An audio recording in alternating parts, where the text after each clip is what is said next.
아버지, 저 이혼해야 할 것 같아요. 그렇다고 이혼은 안 된다. 주식으로 날린 돈이야 다시 벌면 되지. 그만하세요. 더 이상은 못 참아요. 네가 뭘 안다고 그렇게 말해. 며느리야, 나는 너를 믿는다. 며느리, 파이팅! 사랑해! 오늘의 사연입니다. 첫 번째, 시어머니의 독백, 파국의 시작. 시간 2024년 6월 10일. 장소 서울 변두리, 낡은 아파트 거실. 내 인생을 바쳐 지켜온 이 돈이 한낱 투기꾼의 손에서 재가 되었다. 김영자 65세 여사는 낡은 소파에 털썩 주저앉았다. 그녀의 심장은 60년 넘게 뛰어온 것이 무색하게 당장에라도 터져 나갈 듯 격렬하게 요동쳤다. 왼손에 들린 종이 조각 정확히는 며느리 이지수 38세의 노후 자금 활용 동의서라는 이름의 사채 계약서. 가땀으로 축축하게 젖었다.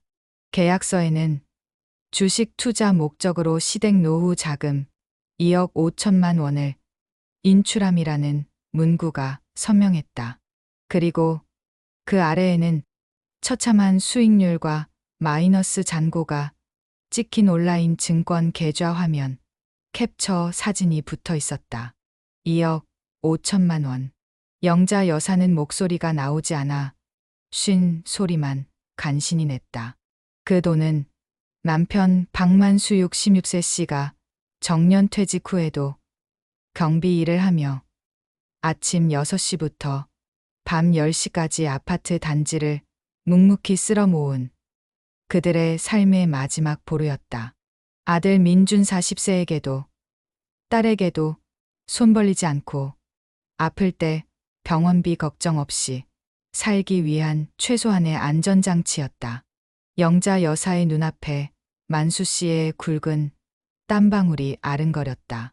허리 통증을 호소하면서도 이것 없으면 나중에 자식들한테 폐 끼친다며 억척같이 모았던 그 돈.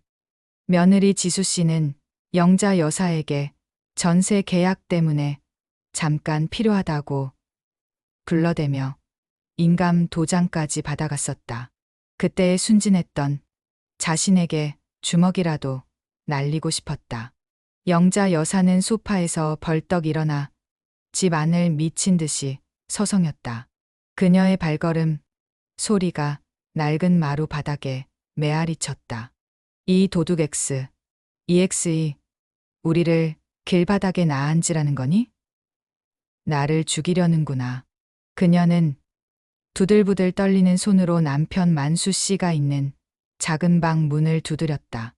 여보, 여보, 당장 나와봐요. 큰일 났어요, 여보. 만수 씨는 퇴직 후 소일거리로 시작한 바둑 채널을 보다가 영자 여사의 절규에 놀라 문을 열었다. 아니, 왜 이리 소리를 질러? 무슨 일이야, 갑자기. 만수 씨의 태평한 모습이 영자 여사의 분노에 기름을 부었다. 이것 좀 봐요.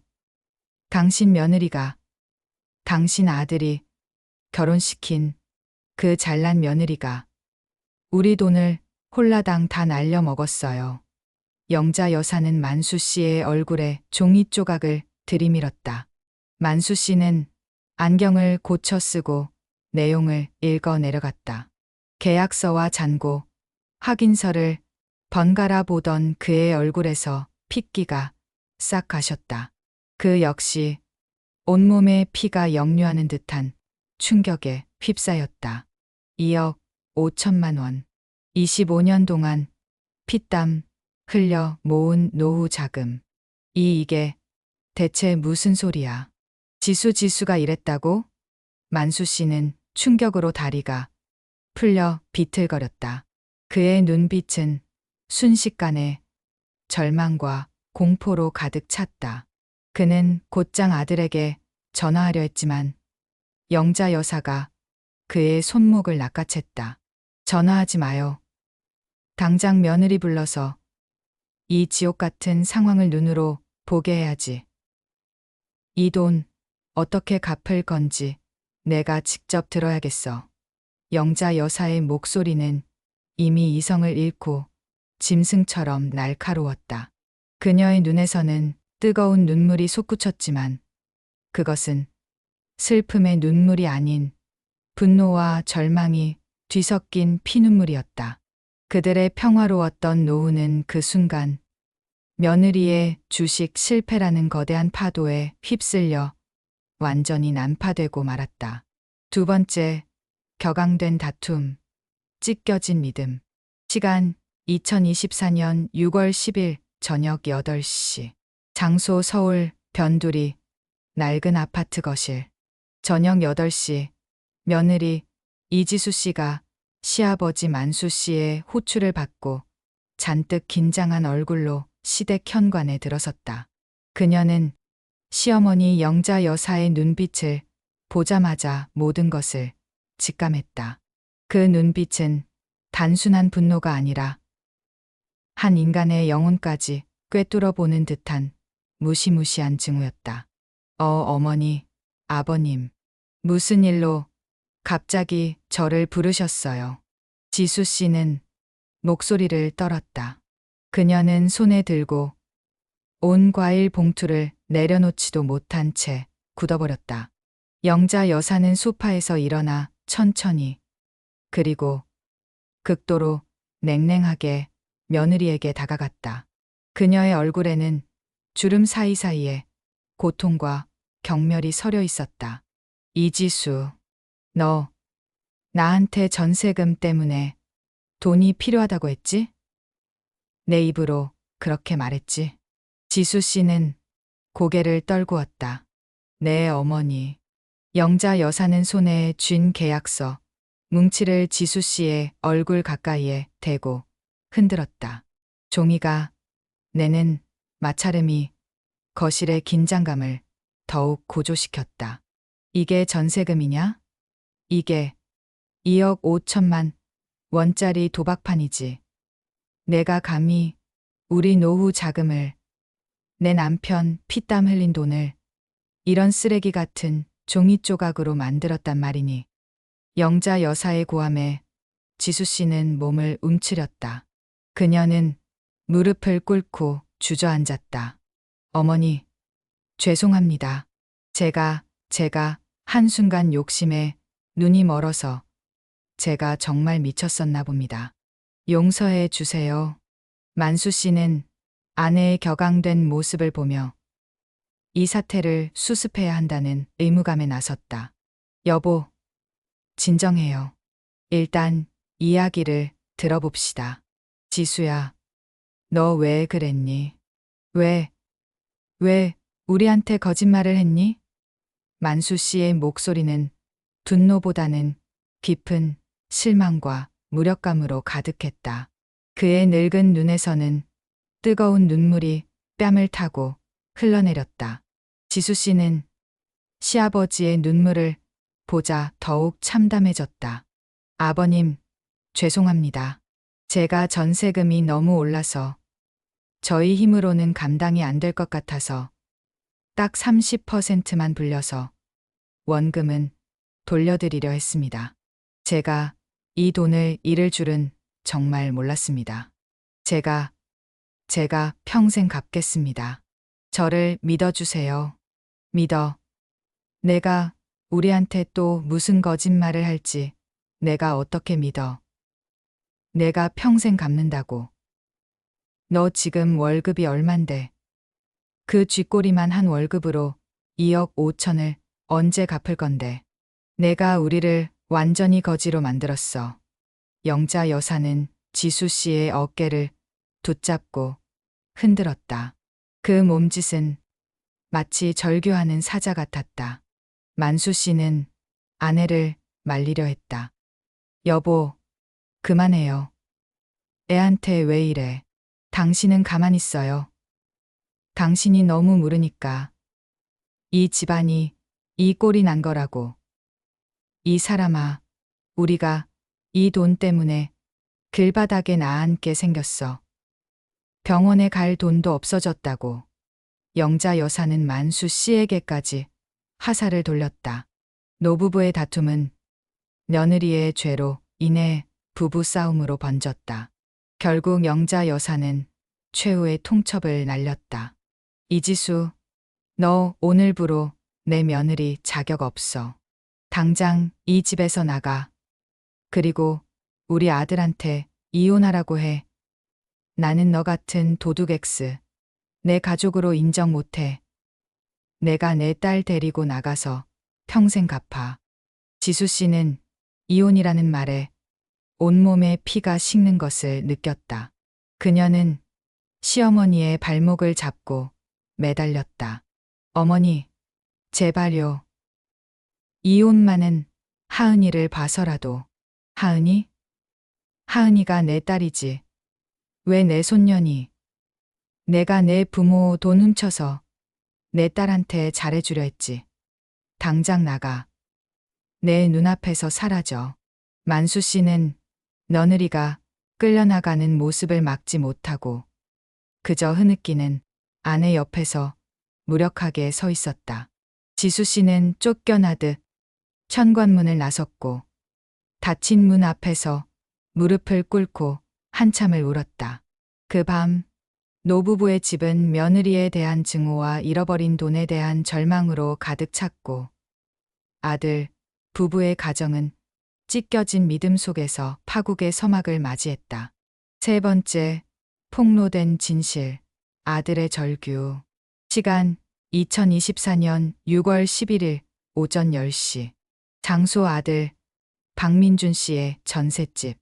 어제 시댁에서 쫓겨나 친정으로 간 아내 지수 씨 대신 아들 민준 씨가 시부모님 댁을 찾아갔다.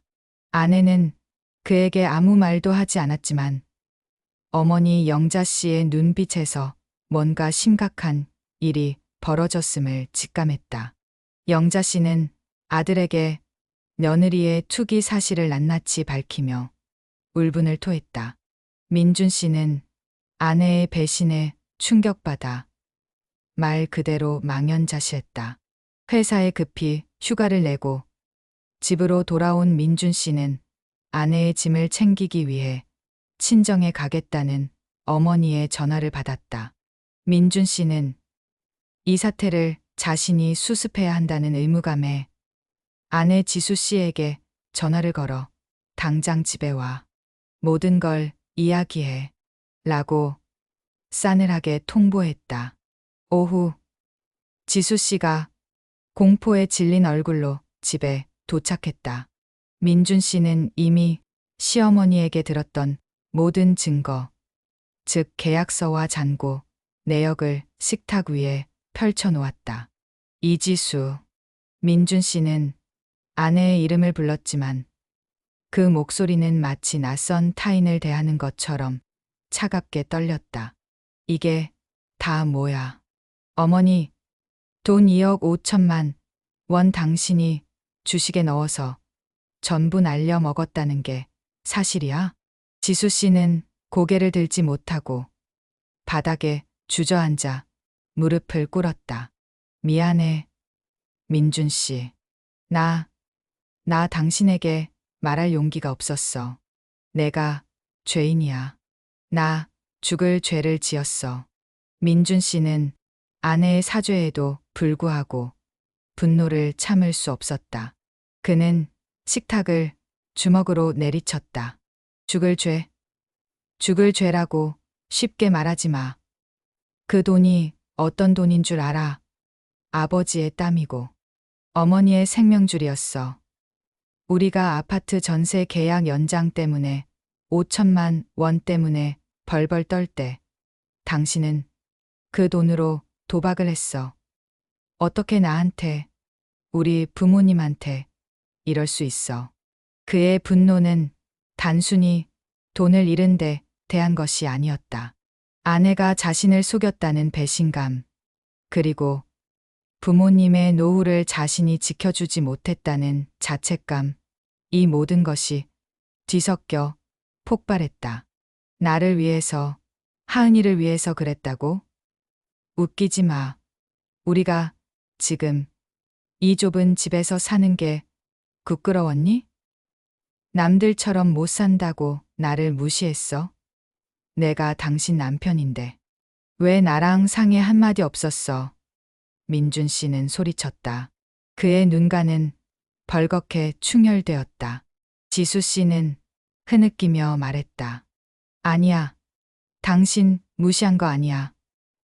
당신이 얼마나 힘들게 사는지 아는데 당신 어깨의 짐을 덜어주고 싶었어. 하은이에게 좋은 환경 만들어주고 싶었어. 나도 당신이랑 우리 가정 잘 되라고 했던 일이야. 정말이야. 닥쳐. 잘 되라고? 당신의 욕심이 우리 가족을 지옥으로 만들었어. 부모님은 지금 당장 우리 집 전세 계약도 못할 지경이야. 나는 이제 이 집 가장으로서, 아들로서 뭘 해야 해. 도둑엑스 마누라 둔 죄로 내가 뭘 어떻게 해야 하냐고. 민준 씨는 결국 모든 것을 끝내기로 결심했다. 더 이상 당신 얼굴 못 보겠어. 당신은 내가 알던 사람이 아니야. 당신 때문에 우리 부모님 인생이 통째로 날아갔어. 나는 당신이랑 못 살아. 이혼해. 이혼이라는 단어는 지수 씨의 머릿속을 강타했다. 그녀는 남편의 다리를 붙잡고 애원했지만 민준 씨는 이미 이성을 잃은 듯했다. 그는 아내를 뿌리치고 방으로 들어가 문을 닫았다. 닫힌 문 앞에서 지수 씨는 자신의 손으로 모든 것을 파괴했다는 처절한 절망감에 소리 없는 울음을 토해냈다. 아들 부부의 가정은 2억 5천만 원의 노후 자금과 함께 완전히 해체되었다. 네 번째, 노부부의 파국, 절망의 나락. 시간 2024년 6월 11일 저녁 7시. 장소 서울 변두리 낡은 아파트 안방. 아들 민준 씨에게 며느리의 투기 사실을 폭로한 후 시어머니 영자 씨는 극심한 불안감에 시달렸다. 남편 만수 씨는 아내를 위로하려 했지만 영자 씨는 만수 씨에게 모든 책임을 돌렸다. 당신은 왜 늘 이렇게 무력해? 당신이 정년퇴직하고 돈 관리를 나한테 맡겼으니까 이런 일이 생긴 거 아니야. 당신이 돈을 벌지 못하니까 며느리가 우리 돈을 우습게 본 거라고. 영자 씨의 목소리는 히스테리컬했다. 여보, 나도 충분히 힘들어요. 내가 평생 벌어다 준 돈인데 나라고 마음이 편하겠어요. 하지만 이렇게 서로를 탓한다고 뭐가 달라져요? 지수도 지금 괴로울 거예요. 만수 씨는 아내를 진정시키려 애썼다. 괴로워? 그게 괴로운 거니? 우리 아버지가 돈 때문에 돌아가신 거 당신도 알잖아. 나한테 그 돈은 단순한 노후 자금이 아니야. 내 어머니의 목숨값이고 내 생명줄이었다고. 그런데 당신은 어떻게 그 며느리를 감싸? 당신은 나보다 며느리가 더 소중해. 영자 씨는 만수 씨를 향해 베개를 집어 던졌다. 만수 씨는 아내의 히스테리에 지쳤다. 그는 묵묵히 베개를 주워들고 거실로 나갔다. 노부부의 침실은 그날 이후로 둘로 나뉘었다. 노후 자금의 상실은 단순히 경제적 문제를 넘어 수십 년간 쌓아온 부부 관계의 근본적인 믿음마저 붕괴시켰다. 그때 민준 씨에게서 전화가 왔다. 아버지, 저 지수랑 이혼하기로 했습니다. 만수 씨는 전화기를 떨어뜨릴 뻔했다. 뭐, 이혼이라니. 너 지금 무슨 소리를 하는 거야? 영자 씨는 아들의 목소리를 듣고 거실로 달려 나왔다. 만수 씨는 떨리는 손으로 아들에게 전화를 넘겼다. 엄마, 죄송합니다. 제가 이혼하는 게 맞습니다. 그 사람과는 더 이상 같이 못 살겠습니다. 민준 씨는 전화 너머로 흐느꼈다. 영자 씨는 아들의 이혼 선언에 주저앉았다. 그녀는 며느리에게 이혼을 요구했지만 정작 아들의 입에서 이혼이라는 말을 들으니 심장이 멈추는 듯했다. 그녀의 분노는 한순간에 사라지고 극심한 절망만이 남았다. 너 하은이는 어쩌고, 내 딸은 어쩌고 이혼을 해. 너 이혼하면 내 딸은 누가 키워? 너 지금 제정신이야. 영자 씨는 절규했다. 저는 더 이상 어떻게 해야 할지 모르겠습니다. 어머니, 저 먼저 끊겠습니다. 민준 씨는 전화를 끊었고 노부부는 서로를 쳐다보았다. 잃어버린 2억 5천만 원보다 아들의 이혼과 손녀의 미래가 그들을 더 깊은 절망의 나락으로 몰아넣었다. 만수 씨는 아내를 안아주려 했지만 영자 씨는 그의 손길을 뿌리치고 닫힌 방문 너머로 흐느꼈다. 두 사람은 서로를 원망하며 돈으로 시작된 비극이 가족 전체를 파멸로 이끌고 있음을 통감했다. 5번째, 죄인의 독백과 절망의 친정. 시간 2024년 6월 17일. 장소 며느리 이지수 씨 친정 아파트. 이지수 씨는 낯선 천장을 바라보았다. 낯익은 친정집의 천장이었지만 그녀에게는 생지옥의 천장처럼 느껴졌다. 어제 민준 씨에게 쫓겨나듯 딸 하은이를 안고 택시를 탔을 때부터 그녀는 마치 몸에 끔찍한 병이 든 것처럼 끙끙 앓았다. 친정 어머니는 딸의 창백한 얼굴과 부어오른 눈을 보고 무슨 일이냐고 물었지만 지수 씨는 차마 말할 수 없었다. 2억 5천만 원을 날렸다는 문장은 그녀의 입 밖으로 나오는 순간 친정까지 무너뜨릴 핵폭탄 같았다. 방 한쪽에는 5살짜리 딸 하은이가 조용히 인형을 가지고 놀고 있었다. 엄마와 아빠, 할머니와 할아버지 사이의 팽팽한 긴장감과 불길한 분위기를 아이는 알 리 없었다. 지수 씨는 딸의 작은 뒷모습을 보며 스스로를 책망했다. 내가 왜 그랬을까? 왜 그 작은 이득에 눈이 멀었을까? 그녀의 머릿속에는 오직 시어머니 김영자 씨의 얼굴만이 떠다녔다. 그녀의 눈빛, 그 깊은 원망과 분노가 담긴 눈빛. 너는 우리를 길바닥에 나앉으라는 거니? 그 말은 지수 씨의 심장에 수백 개의 바늘을 박아 넣는 듯했다. 영자 씨에게 그 돈은 단순한 목돈이 아니었다.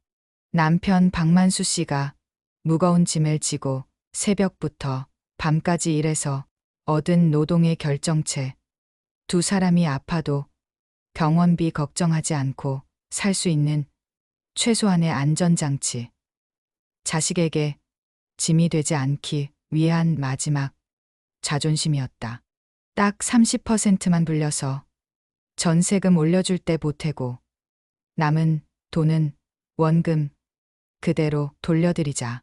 아무도 모르게 아무 일도 없었던 것처럼. 그 달콤한 유혹은 첫 투자에서 10%의 수익을 냈을 때 현실이 되는 듯했다. 하지만 욕심은 괴물 같았다. 더 큰 수익을 위해 위험한 종목에 손을 댔고 폭락하는 장세 속에서 물타기라는 이름으로 돈을 계속 쏟아부었다. 마지막 1,000만 원을 넣을 때 그녀는 이미 이성적인 판단을 잃은 상태였다. 그것은 도박이었다. 돈을 회수하기 위한 처절한 몸부림이었고 결국은 모든 것을 잃었다. 방문이 조용히 열렸다. 친정 어머니가 조심스럽게 들어왔다.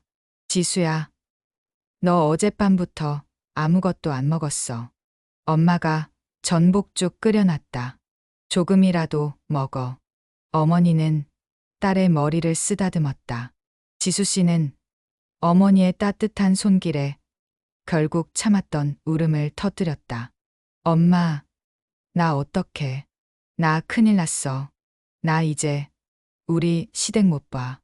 민준 씨도 나한테 이혼하자고 했어. 지수 씨는 울먹이며 간신히 말을 이었다. 친정 어머니는 놀라서 눈을 크게 떴지만 딸을 혼내기보다 끌어안았다. 무슨 일이야? 내 새끼. 말을 해봐. 아무리 큰일이라도 엄마가 옆에 있는데. 응? 지수 씨는 어머니의 품에 얼굴을 묻고 2억 5천만 원의 진실을 털어놓았다. 주식 손실, 시부모님의 노후 자금, 그리고 민준의 이혼 선언까지. 어머니의 품은 이내 축축하게 젖었다. 어머니는 한참 동안 아무 말 없이 딸을 안고 있다가 무거운 한숨을 내쉬었다. 이런 큰일을 너 혼자 어떻게 감당하려고 했니? 이지수, 너 정말 간이 배 밖으로 나왔구나. 어머니의 목소리에는 실망과 안타까움이 뒤섞여 있었다. 내 시부모님한테 그 돈이 어떤 돈인 줄 알면서 내가 아무리 내 자식 위한다고 해도 그건 내 도리가 아니지. 무슨 죽을 소리야. 내 딸 하은이는 어쩌고. 내가 죽는다고 해결될 일이면 얼마나 좋겠니. 하지만 넌 살아야 해. 이 벌을 평생 짊어지고 살아야 해. 어머니는 딸의 어깨를 붙잡고 강하게 흔들었다. 지금 당장 해야 할 일은 내 시부모님과 남편한테 용서를 구하는 거야. 그리고 내가 할 수 있는 모든 방법을 동원해서 그 돈을 갚아나가는 계획을 세워야지. 아무리 힘들어도 도망치면 안 돼. 그날 저녁 지수 씨는 민준에게 문자를 보냈다.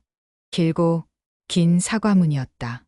그녀의 절망과 후회, 그리고 딸을 지키고 싶다는 간절한 소망이 담겨 있었다.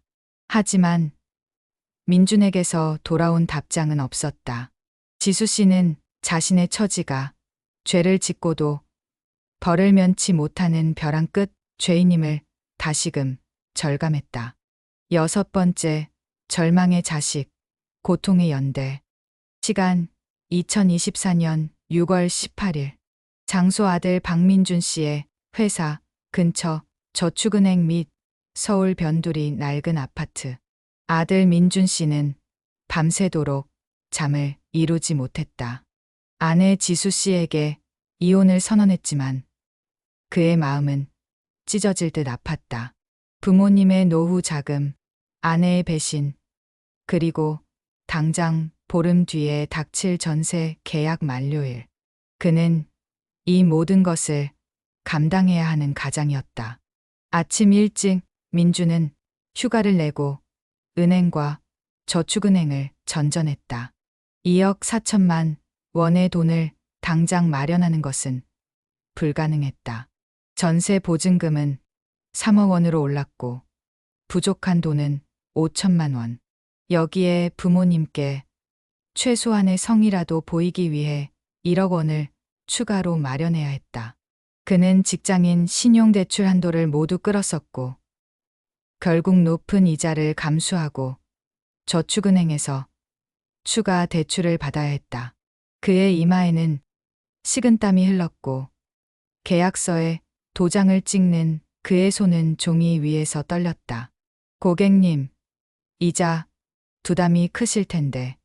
대출 상담 직원이 우려를 표했지만 민주는 고개를 저었다. 괜찮습니다. 이건 말고는 방법이 없습니다. 그는 지금 부모님의 노후를 훔친 며느리의 죄를 자신의 미래를 저당 잡는 방식으로 갚고 있었다. 오후 늦게 민주는 부모님 댁을 찾았다. 며칠 만에 보는 아들의 얼굴은 수척해져 있었다. 그는 빈손으로 가지 않고 어머니가 좋아하시는 팥 앙금이 든 찹쌀떡을 사 들고 갔다. 현관문을 열고 들어서자마자 집 안의 공기가 얼음처럼 차가웠다. 만수 씨는 작은 방에서 TV를 보고 있었고 영자 씨는 거실 소파에 앉아 먼 곳을 응시하고 있었다. 아버지, 어머니, 저 왔어요. 민주는 최대한 목소리를 밝게 내려고 노력했지만 그의 목소리는 쉬어 있었다. 만수 씨는 자리에서 일어나 말없이 아들을 안아주었다. 그 침묵 속에서 부자후즈는 말로 표현할 수 없는 고통과 자책감을 공유했다. 너 얼굴이 왜 이러니? 밥은 먹고 다니는 거니? 만수 씨의 눈가에 눈물이 고였다. 걱정 마세요, 아버지. 저 해결했어요. 일단 전세금 문제랑 아버지, 어머니께 급하게 돌려드릴 돈 조금 마련했습니다. 민주는 만수 씨에게만 들리도록 작은 목소리로 속삭였다. 그때 소파에 앉아 있던 영자 씨가 고개를 들었다. 그녀는 아들 민준을 바라보았다. 그 눈빛은 며느리에게 향했던 분노와는 또 다른 깊고 쓰라린 아픔과 원망이 담겨 있었다. 너, 걔는 어디 두고 혼자 왔니? 영자 씨가 차갑게 물었다. 어머니, 지수는 지금 처갓집에 가 있습니다. 저도 이혼하려고 지금 서류 정리 중입니다. 제가 죄인입니다. 제가 미리 알았어야 했는데. 민주는 무릎을 꿇고 어머니 앞에 앉았다. 영자 씨는 민준의 말에 눈을 감았다. 깊은 한숨이 그녀의 가슴에서 터져 나왔다. 이혼? 내가 이혼한다고 그 돈이 돌아오니? 내 딸은? 내 딸 하은이는 어떻게 할 건데? 너는 내 처지가 내 아내 때문에 이렇게 된 건데 왜 내가 죄인처럼 무릎을 꿇어? 지수가 한 일이지만 부모님 돈을 관리하지 못한 것은 제 불찰입니다. 제가 어떻게든 하겠습니다. 민주는 대출받은 돈을 부모님께 드리기 위해 은행 봉투를 꺼냈다. 일단 5천만 원입니다. 전세금 때문에 나머지는 제가 매달 생활비를 줄이고 대출금 갚으면서 차츰차츰 평생 걸려서라도 갚겠습니다. 아버지, 어머니, 저한테 시간을 주세요. 영자 씨는 그 봉투를 보더니 마치 끔찍한 벌레를 보듯 몸서리를 쳤다. 됐다. 너 같은 자식한테 돈 받아서 내가 살고 싶지 않다. 내가 저축은행에서 높은 이자 물면서 갚을 돈으로 내가 편하게 살아야 하니? 내가 이러는 거 내 어미한테 더 큰 고통을 주는 거야. 그녀는 자리에서 벌떡 일어나더니 아들을 외면하고 작은 방으로 들어가 문을 닫아버렸다. 닫힌 방문 틈으로 영자 씨의 흐느낌이 희미하게 새어나왔다. 민주는 울음을 참지 못하고 아버지의 품에 기대어 눈물을 흘렸다. 노부부는 며느리의 투기로 돈을 잃었지만 아들은 그 돈을 메우기 위해 자신의 미래를 희생하며 고통의 연대를 시작하고 있었다. 7번째, 시어머니의 쓰라린 진실. 시간 2024년 6월 19일. 장소 서울 변두리. 낡은 아파트 안방. 아들 민준이 돌아간 후 김영자 씨는 이틀 동안 방에서 나오지 않았다. 식사도 거른 채 그저 천장만 응시했다. 그녀의 마음속에는 돈을 잃은 분노보다 자식이 나까지 망치려 한다는 극심한 배신감과 함께 수십 년 전의 끔찍한 기억이 되살아났다.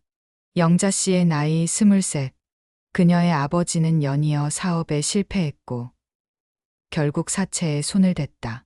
사채업자들이 집으로 들이닥쳐 어머니를 위협했다. 그 공포 속에서 그녀의 어머니는 돈 때문에 스스로 목숨을 끊었다. 영자 씨는 당시의 충격으로 평생 돈에 대한 강박과 공포를 안고 살게 되었다. 그녀에게 돈은 생명과 존엄을 지키는 방패였고 세상의 폭력으로부터 가족을 보호하는 최후의 보루였다. 이지수가 나를 죽이려고 했어. 그 아이는 나를 그 악몽 속으로 다시 밀어넣었어. 영자 씨는 이를 악물었다. 그녀는 며느리가 주식으로 돈을 잃었다는 사실보다 자신이 가장 두려워하는 것을 며느리가 건드렸다는 사실에 극도의 분노와 증오를 느꼈다. 만수 씨가 조심스럽게 방으로 들어왔다. 그는 영자 씨 옆에 앉아 그녀의 앙상한 손을 잡았다. 여보, 나 어제 동네 공원에서 한참 생각했어. 당신이 왜 이렇게 힘들어하는지. 만수 씨는 아내의 과거를 알고 있었다. 당신은 돈 때문에 무너졌던 과거에 갇혀 있어. 하지만 지금 우리 가족은 당신을 지켜줄 거야. 돈을 잃어도 우리가 함께 이겨낼 수 있다는 걸 믿어줘. 영자 씨는 차가운 눈빛으로 남편을 노려보았다. 당신은 늘 너무 착해. 그게 문제야. 당신이 착하게 굴면 나만 나쁜 사람이 돼. 내가 돈 때문에 어머니를 잃었는데 당신은 왜 또 그 돈 때문에 우리 아들 가정이 깨지는 걸 보고만 있어? 내가 보고만 있는 게 아니야. 내가 지금 당신 옆에 있잖아. 만수 씨는 아내의 손을 놓지 않았다. 만수 씨의 진심 어린 눈빛과 목소리는 영자 씨의 얼어붙은 마음에 미세한 금을 냈다. 그녀는 고개를 돌려 창밖을 바라보았다. 창밖에는 장마가 시작되려는지 하늘이 잿빛으로 물들어 있었다. 8번째 뜻밖의 방문과 무너진 벽. 시간 2024년 6월 20일. 장소 서울 변두리 낡은 아파트 현관 앞. 며느리 이지수 씨는 사흘 밤낮을 고민했다. 그녀는 자신이 저지른 일에 대한 책임을 져야 했다. 그녀는 이혼을 당하더라도 최소한 시부모님께 인간적인 도리를 다해야 했다. 지수 씨는 친정 어머니에게 어렵게 돈을 빌려 한우와 전복, 영자 씨가 좋아하는 곶감까지 사서 무겁게 들고 시부모님 댁을 찾았다.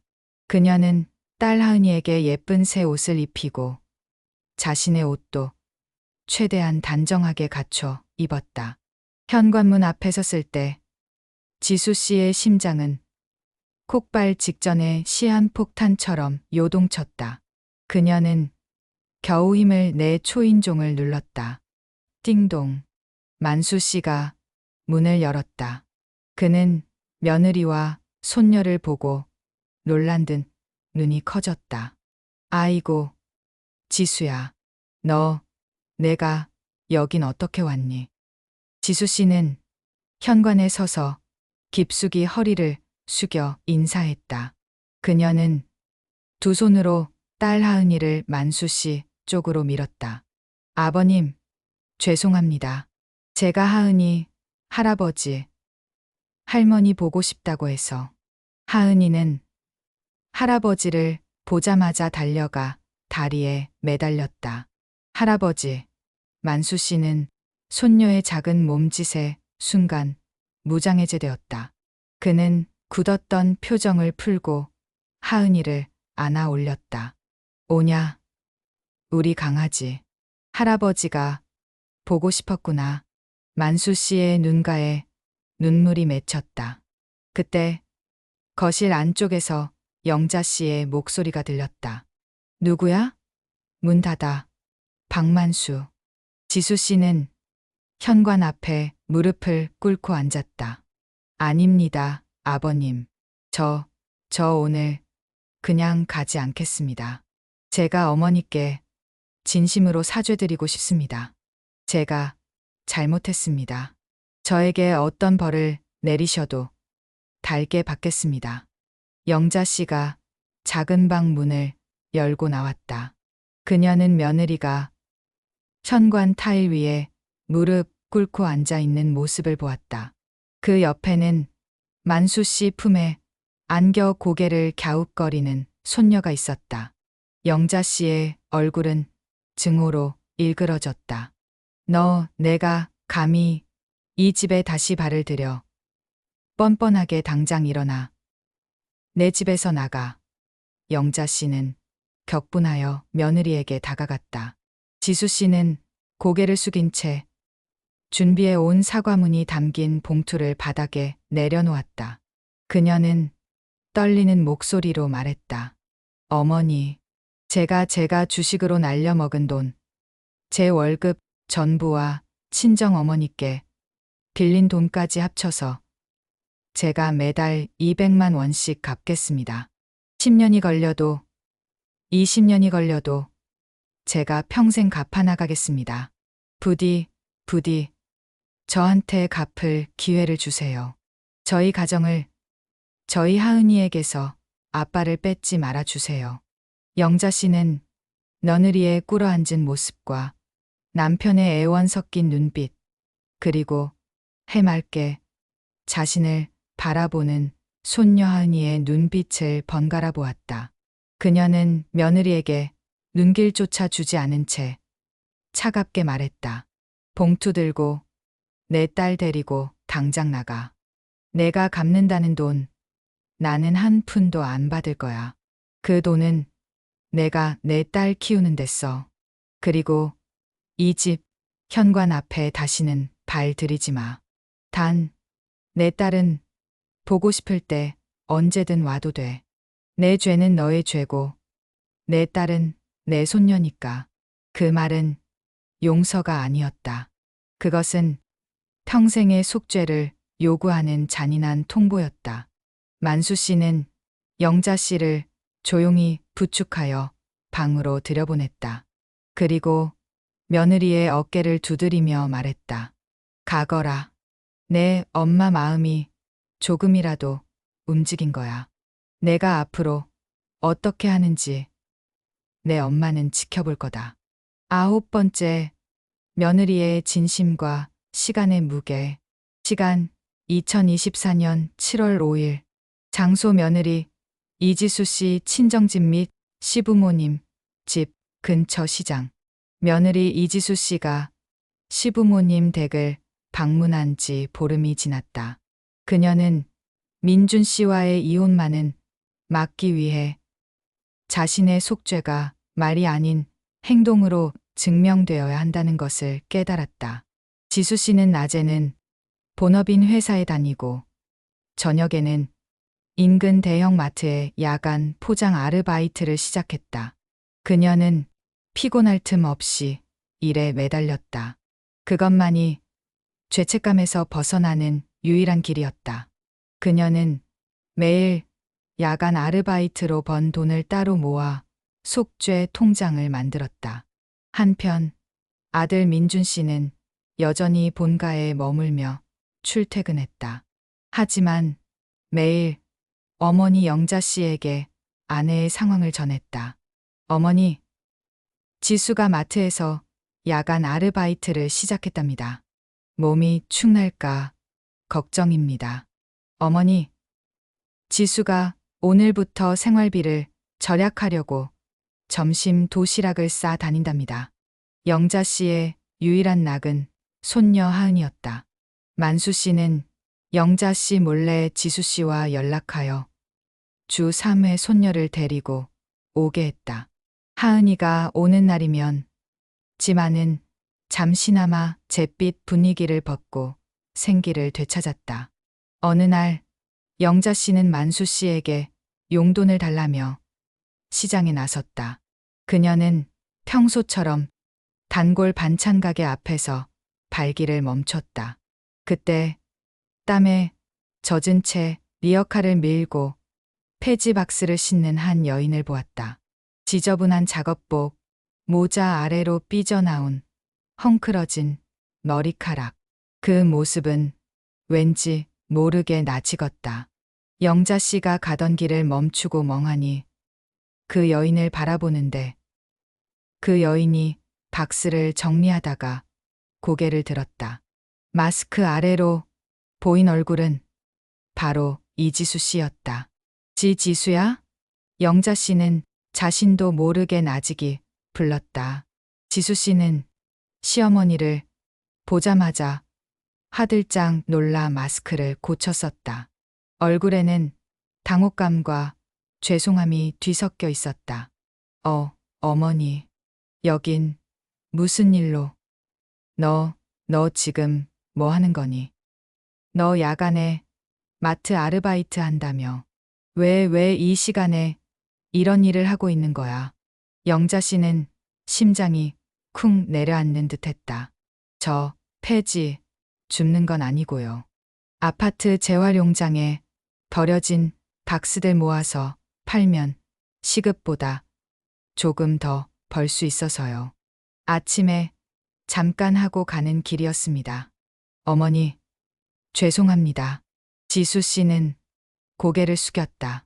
그녀의 손에서는 박스 먼지와 땀 냄새가 났다. 영자 씨는 며느리의 초췌한 얼굴과 땀에 젖은 어깨를 보며 자신의 옛 모습이 투영되는 듯한 착각에 빠졌다. 20대 젊은 시절 어머니의 병원비를 벌기 위해 허드레시를 마다하지 않았던 자신의 모습. 그녀는 며느리가 생존을 위해 처절하게 몸부림치고 있음을 목격했다. 영자 씨는 아무 말도 하지 못했다. 그녀는 급히 시장을 벗어났다. 그날 저녁 영자 씨는 며느리가 왜 그 돈에 집착했는지, 그 젊은 세대의 불안감이 얼마나 큰지 비로소 깨달은 듯했다. 그녀의 마음속에 남아있던 마지막 분노의 벽이 무너져 내리고 있었다. 10번째 훈훈한 결말, 안전한 울타리. 시간 2024년 7월 20일. 장소 서울 변두리 낡은 아파트 거실. 며칠 후 영자 씨는 만수 씨에게 말했다. 여보, 민준이한테 전화해서 지수 데리고 저녁에 오라고 해. 그냥 식사나 하자고 해. 만수 씨는 아내의 뜻밖의 제안에 놀랐지만 곧 아내의 눈빛에서 깊은 용서와 체념, 그리고 새로운 희망을 읽었다. 그는 곧장 아들에게 전화했고 민준 씨는 믿기지 않는 목소리로 아내에게 이 소식을 전했다. 그날 저녁 지수 씨는 떨리는 마음으로 시댁에 도착했다. 그녀는 그저 조용히 부엌으로 들어가 영자 씨가 가장 좋아하는 잡채와 불고기를 만들었다. 영자 씨는 며느리가 부엌에서 부산하게 움직이는 모습을 한참 동안 말없이 바라보았다. 식사 시간이 되자 네 사람이 오랜만에 식탁에 마주 앉았다. 식탁에는 여전히 어색한 침묵이 흘렀다. 영자 씨는 젓가락을 내려놓고 지수 씨를 똑바로 바라보았다. 지수 씨는 고개를 들지 못하고 식탁만 응시했다. 이지수, 영자 씨가 나직이 불렀다. 네, 어머니. 지수 씨는 거의 울음 섞인 목소리로 대답했다. 너, 내가 시장에서 봤어. 폐지 줍는 거. 그 험한 꼴 내가 그 돈 갚으려고 몸부림치는 거 내가 봤다. 영자 씨는 말을 멈추고 깊은 숨을 쉬었다. 내가 내 죄를 용서할 수는 없어. 내가 우리 노후의 마지막 안전장치를 부숴버린 건 평생 잊지 못할 거다. 하지만 영자 씨는 눈을 감았다가 떴다. 그 눈에는 눈물이 가득했지만 이번에는 분노가 아닌 연민이었다. 하지만 내가 그 돈 때문에 내 몸을 망가뜨리고 내 딸을 볼 낯이 없어서 이혼까지 하겠다는 건 내가 원하는 벌이 아니야. 영자 씨는 떨리는 목소리로 자신의 과거를 털어놓기 시작했다. 돈 때문에 어머니를 잃었던 쓰라린 기억. 그 이후로 돈에 집착하며 살아온 지난날, 그리고 며느리의 행동이 자신에게 어떤 공포로 다가왔는지까지. 나도 돈 때문에 망가져서 이 돈이 없으면 내가 죽을 거라고 생각했다. 하지만 보니까 돈보다 무서운 건 가족이 무너지는 거더라. 영자 씨는 지수 씨의 손을 잡았다. 그녀의 손은 지수 씨의 차가운 손과 달리 따뜻했다. 내가 모은 그 숙제 통장, 그 돈으로 내 딸 전세금 보태라. 아니, 내 딸한테 필요한 거 사줘. 내가 빚내서 우리 돈 갚겠다고 설치는 바람에 내 아들까지 이혼한다고 설치는 꼴은 더 이상 못 보겠다. 영자 씨는 눈물을 흘렸다. 내 죄를 내가 갚을 필요 없어. 내가 내 가정을 지키는 것이 내가 우리한테 할 수 있는 가장 큰 속죄다. 가서 민준이랑 내 가정을 지켜. 지수 씨는 시어머니의 따뜻한 손길과 처절한 용서에 오열하며 영자 씨의 무릎에 얼굴을 묻었다. 어머니, 죄송합니다. 제가 정말 어머니의 마음을 몰랐습니다. 민준 씨는 아내와 어머니의 모습을 보며 눈물을 닦았다. 만수 씨는 아내의 손을 잡고 조용히 미소 지었다. 여보, 당신이 드디어 그 오랜 짐을 내려놓았구려. 그날 밤 노부부는 돈을 잃었지만 그보다 더 소중한 것을 되찾았다. 며느리 이지수 씨는 이혼 위기에서 벗어났고 노후 자금의 상실은 가족 간의 단절이 아닌 서로의 깊은 상처를 이해하고 보듬는 뼈아픈 성장의 기회가 되었다. 그들은 돈이 가족의 울타리를 무너뜨릴 수는 있지만 진정한 사랑과 속죄는 그 울타리를 더 단단하게 만들 수 있음을 깨달았다.